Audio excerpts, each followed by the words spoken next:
Even when you know that a split is for the best, it can still be difficult. I don't really want to get into it, but I've been trying to keep myself together after breaking up with my boyfriend of 2.5 years. It wasn't nasty or dramatic, we were just no longer a good fit, but it did make things easier on some days because everything seemed to remind me of him.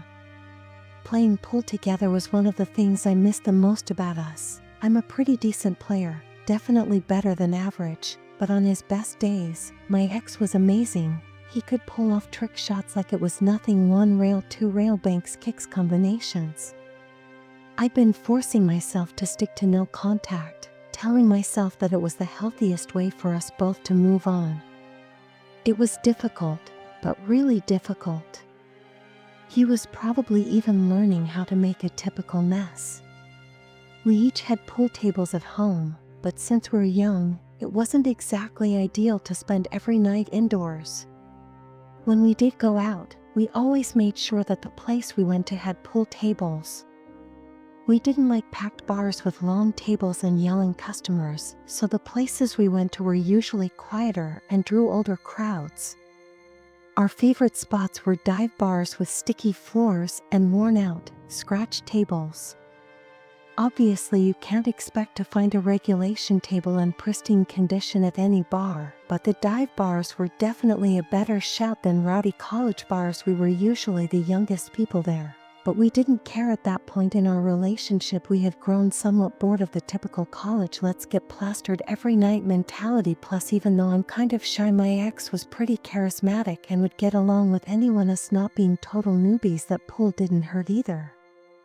A few weeks ago, I found myself missing that part of my life more than usual. It was a random Wednesday though, so none of my friends were free. I didn't want to sit around the house feeling sorry for myself anymore, so I decided to head out to one of the bars we used to go to. I told myself it wasn't about nostalgia, that I just needed to get out. Believe me, I'm not the type of person, nor do I usually have the confidence to go out myself. But I was feeling some type of way that night. The bar was exactly the same as I remembered: dim lighting, worn-out stools, a jukebox in the corner. The familiarity was comforting, but it also stunned. The memories came flooding back and I almost turned around and left right then, but I forced myself to stay. After grabbing a few drinks, I went aimlessly to one of the pool tables and began drawing a line. I'm not really sure what I was planning on doing there. Playing alone would have been a little odd. Luckily, my question was answered because a guy walked over. He was maybe in his mid-20s, the only person in the room even close to my age. He leaned against the table and asked if I was up for a game. I nodded and told him to rack him up. He put some money in the slot and started racking the balls. I laughed to myself as he racked them wrong, but I didn't say anything. We played a few rounds and I started to relax. He wasn't bad, not as good as my ex, but not terrible. I wasn't going easy on him though. I won every rack we played. We chatted as we played and he even bought me a couple of drinks. He was friendly enough, but it quickly became clear he wasn't the brightest guy in the world.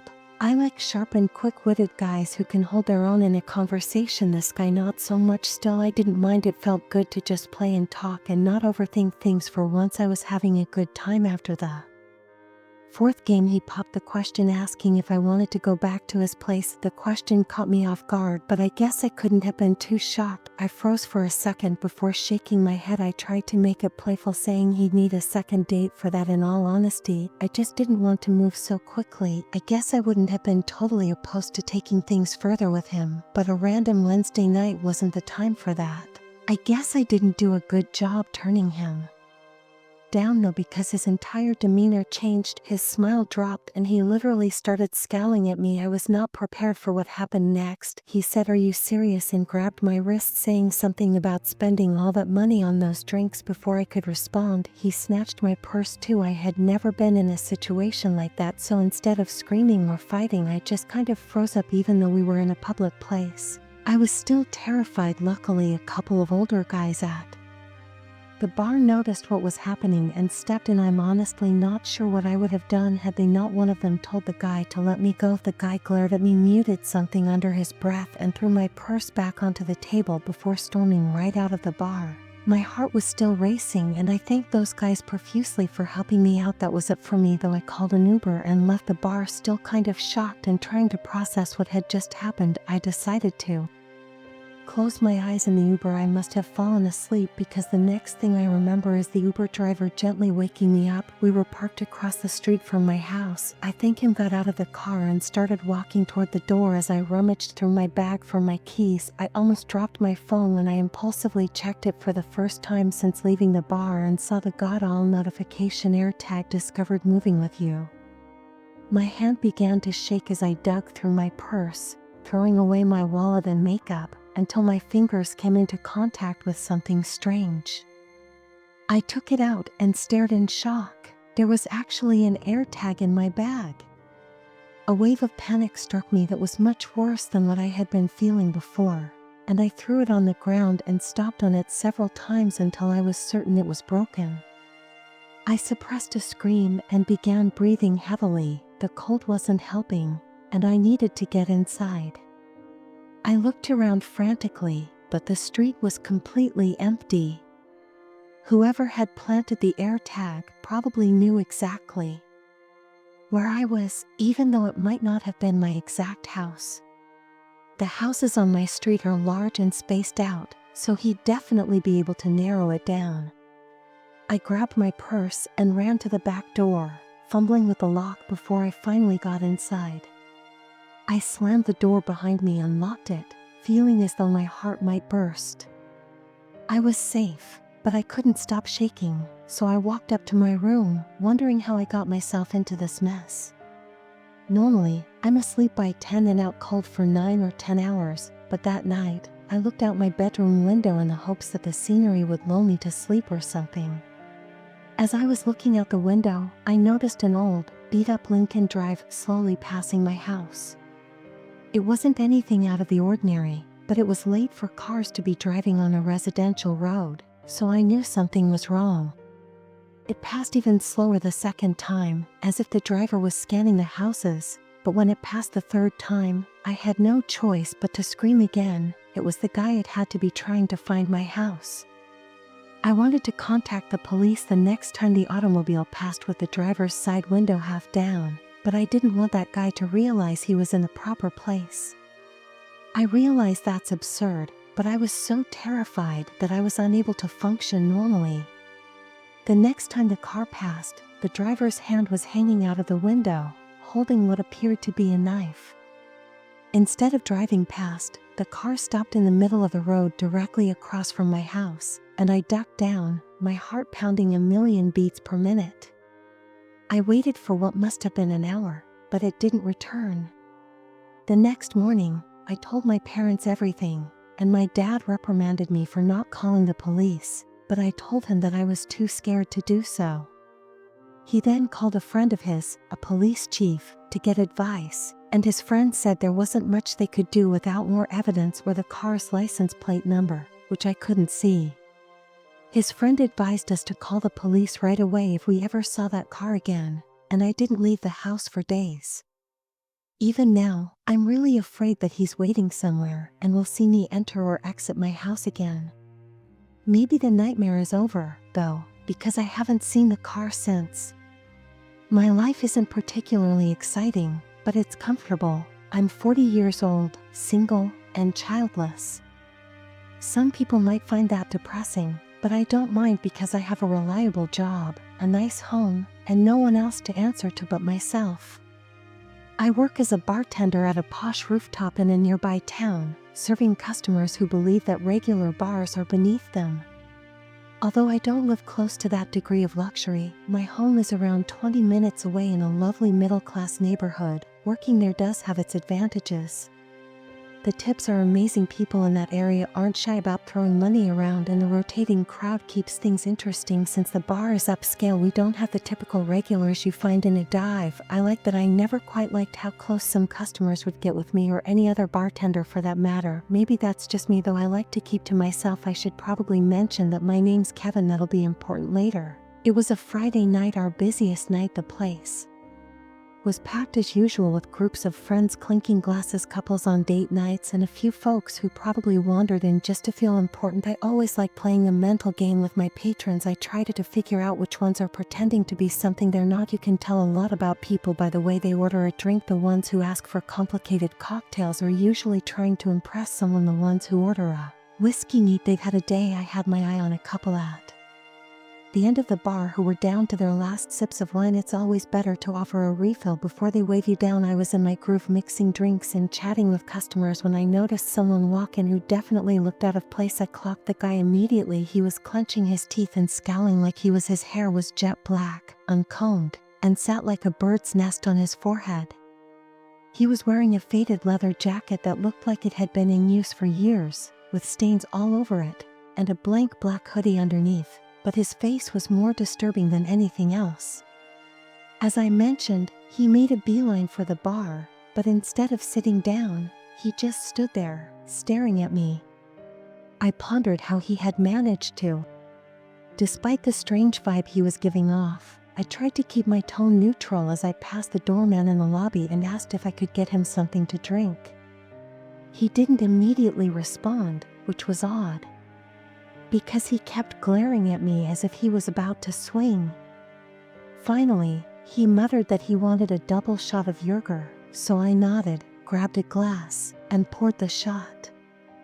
Jäger isn't a drink we serve frequently here, and most of our customers will probably ask for something a little better, but hey, if someone wants Jäger, I'm not going to question their taste. I set the glass in front of him and went on to serve a few other customers. But when I returned to charge him, he threw crumpled cash onto the counter, which also confused me because I rarely see people pay with cash here. I didn't say anything as I rang him up, and I was about to leave when he spoke again, and I can still remember exactly what he said. I anticipated seeing you here. Kevin, I put the glass down and demanded to know how he knew my name. I didn't want to cause a scene, so I spoke quietly, but I hoped he understood how serious I was. He didn't answer my question, just stared at me with the same intense anger. And then he said, "I know what you did." Before I could ask him what he meant, he turned and walked towards the elevators. I wanted to yell something or chase after him, but I decided against it because I was on the clock. Since I couldn't merely ignore my work, I stood there momentarily bewildered and, to be honest with God, absolutely lost. I didn't recognize him in the slightest. I couldn't think of anything I had done that would warrant such a cryptic statement. I'm no saint, but I don't go around making enemies. It put me in a sour mood for the rest of the night. When my shift finally ended, I drove home, but I couldn't stop thinking about what had happened earlier. I racked my brain for literally any explanation that made sense, but couldn't think of any. By the time I ended up going to bed, I was still relatively unsettled by the whole thing. Sometime in the middle of the night, I woke up randomly. I wasn't really sure what woke me up as I didn't have to go to the bathroom, and I'm usually the type of person to sleep through the night. I didn't hear or see anything, but something felt off. Without moving, I kept my eyes open, waiting for them to adjust to the darkness. After about a minute, I saw something that gave me an adrenaline rush of fear. There was a dark mass in the corner of my room next to the door. It was just standing there. But I was 100% sure it was something that didn't belong in my room. I felt my heart start to race, but I forced myself to stay still, pretending to still be asleep. Someone was in my room. I repeated that thought to myself like 6 times before truly processing it. I knew I had to do something. I counted silently to 3, and in one quick motion I sprung out of bed, screaming like a crazy person. I was prepared for a fight, but the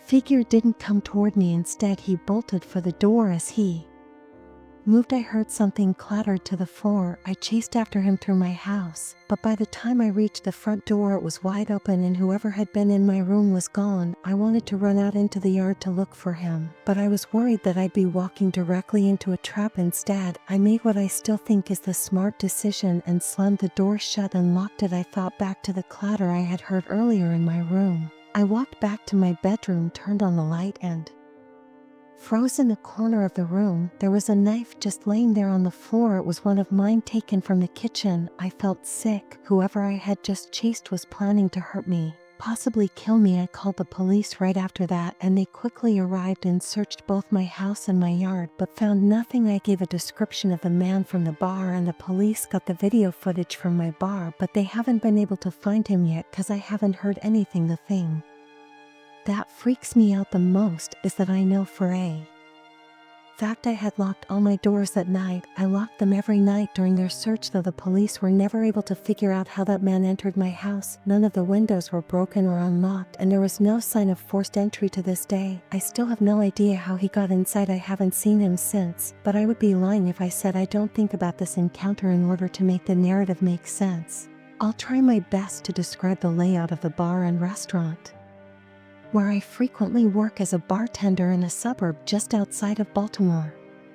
You have to order food and non-alcoholic drinks at the bar, and when everything is done, you get everything from the counter. Everything's a busy location with a unique structure, with no waiters, just bartenders like me and the cooks in the back. I'm not sure why things are done that way, but I suppose it has to do with the management's attempt to cut costs and avoid hiring waiters. In any case, it keeps things moving quickly, which I really enjoy. For whatever reason, the place is very well liked. Even though I don't think it's particularly unique, the atmosphere is lively. The gig is ideal for me since I enjoy meeting and interacting with new people. Most nights have fantastic music, a lively crowd, and a standing area close to the DJ booth where people congregate to dance and converse. The steady stream of clients and the upbeat vibe make the work go by quickly. If I had to wait a long time between serving visitors, I think I would go crazy, but that's just me. That night began like any other. It was a weekend, so there would be a lot of people there. I was prepared, but after a while, the bar began to fill up. It appeared to be a younger college crowd, which meant there would be more dancing, more spilling, and a generally rowdier atmosphere. Oh, and there were worse tips, which was awful for me. I was running around doing my thing when I noticed an elderly couple enter the restaurant and sit down at the booth in the corner. At first glance, there was nothing odd about them, but this particular group of kids kept ordering round after round of tequila shots faster than I could line up the salt on limes. It's always chaos when they take over the bar. One of them was so plastered that he was the same pickup line on me like 3 times. I just thought it was interesting that 2 people that age would want to come into a rowdy place like this. I didn't have too much time to think about it though, so I went back to work. Fast forward maybe 30 minutes to an hour, I was halfway through pouring a line of gin and tonics when I noticed the couple again. My hands kept working, muscle memory taking over, but my brain was stuck on them for some reason. That's when it hit me. They were just sitting there motionlessly. They hadn't ordered anything.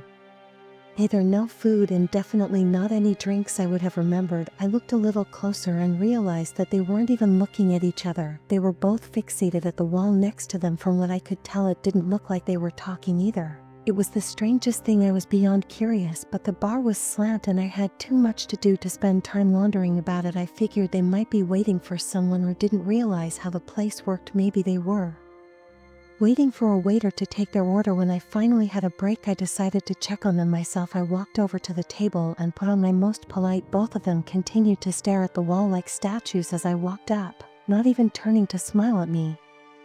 I asked them if they wanted anything to eat or drink, and the woman didn't even flinch. Instead, she continued to stare at the wall as if I hadn't said anything at all. The man turned his head slowly, as if he were moving in slow motion, and when his face appeared, I felt a chill go through me. His skin was pale and wrinkled, and his eyes were almost sunken into his face. He didn't say anything, just shook his head once firmly, but something about the way he looked at me made my stomach turn. I muttered something in response, and hurried back to the bar because I had the strangest feeling in my stomach. I didn't look at that booth for a long time, but eventually things started to calm down a little, and then I remembered the couple I had glanced at impulsively. They were both staring at me, and I almost dropped the glass I was holding. I made direct eye contact with the woman, but she never averted her gaze. I don't think I'd ever felt more uneasy at work than I did at that moment. I looked away and pretended to be busy trying not to freak out completely, but when I glanced back, the booth was empty. I was relieved that they were gone, and by the end of the night, I was still thinking about the whole thing. I decided to ask my coworker Karen if she noticed anything strange. She's, I suppose, what you would call a vet, and she prides herself on noticing everything and everyone that comes through the doors. She gave me a perplexed look when I questioned her about the couple, saying she had no idea what I was talking about. I gave her a blank stare and explained that I was referring to the elderly couple seated in the corner. Booth, she shook her head and told me she didn't remember seeing anyone like that. She then jokingly asked me if I was hallucinating, which got a playful laugh out of me, but on the inside, though I was losing it, I knew what I had seen. I asked her if she was sure, and she crossed her arms before listing at least 10 random people who had ordered food that night and what they were wearing. I laughed again and complimented her memory, but like I said before I was dying on the inside by the time we locked up. I started doubting myself. As I walked to my car, I noticed something that made me nearly drop my keys in fear. Across the street, there were 2 dark figures standing under a lone street light. I knew it was them. I wanted to scream, but the sound wouldn't come. I didn't wait another second. I jumped into my car, locked the doors, and sped out of the lot without another look. The drive home was awful. I was trying not to break down the whole time. I just kept repeating, "Oh my God," over and over. I had so many questions. Had Karen somehow missed them? Were those people even real? Was I going insane? I couldn't explain it. I thought I was going crazy. I wish the story had a resolved ending, but it doesn't. I never saw those people again. I never got any kind of explanation. I don't think I ever will.